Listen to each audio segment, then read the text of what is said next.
ഈശോ മിശിഹായ്ക്ക് സ്തുതിയായിരിക്കട്ടെ. നമ്മൾ ഇന്നേ ദിവസം വളരെ പ്രത്യേകമായിട്ട് പ്രാർത്ഥിക്കുന്നത് കടബാധ്യതയിലായിരിക്കുന്ന കുടുംബങ്ങൾക്ക് വേണ്ടിയിട്ടാണ്.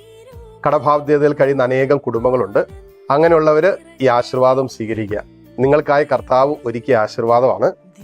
നിങ്ങൾ നേരിടുന്ന എല്ലാ സാമ്പത്തിക മേഖലയിലുള്ള പ്രതിസന്ധികളെ, ബുദ്ധിമുട്ടുകളെ, ഞെരുക്കങ്ങളെല്ലാം കർത്താവിൻ്റെ കാരുണ്യത്തിലേക്ക് സമർപ്പിച്ച് ഈ നിമിഷം പ്രാർത്ഥിക്കുക. ദിവ്യകാരുണ്യ ഈശോ നിങ്ങളെ ആശീർവദിക്കുമ്പോൾ നിശ്ചയമായിട്ടും നിങ്ങളുടെ ഉള്ളിൽ നിങ്ങൾ സൂക്ഷിക്കുന്ന നിയോഗങ്ങളെ, പ്രത്യേകിച്ച് സാമ്പത്തിക ഞെരുക്കങ്ങളെ, ബുദ്ധിമുട്ടുകളെ, അസ്വസ്ഥതകളെല്ലാം കർത്താവിൻ്റെ സ്നേഹത്തിലും കാരുണ്യത്തിലും നിങ്ങൾ സമർപ്പിക്കുക. ഈശോ നിങ്ങളെ ആശീർവദിച്ച് അനുഗ്രഹിക്കുന്ന സമയമാണ്.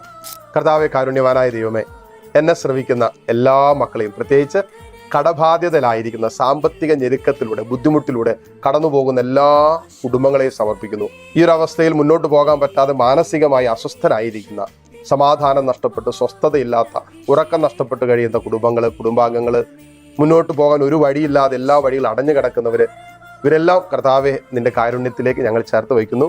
ഈ ആശീർവാദത്തിന്റെ സമയത്ത് ഈ മക്കളെ, ഈ കുടുംബങ്ങളെ, ഇവരുടെ സാമ്പത്തിക മേഖലകളെ അനുഗ്രഹിക്കണമെന്ന് പ്രാർത്ഥിക്കുന്നു.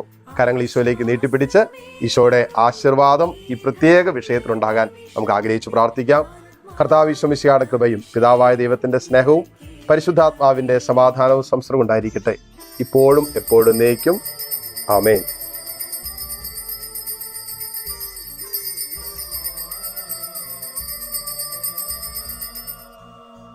സ്തുതിയായിരിക്കട്ടെ.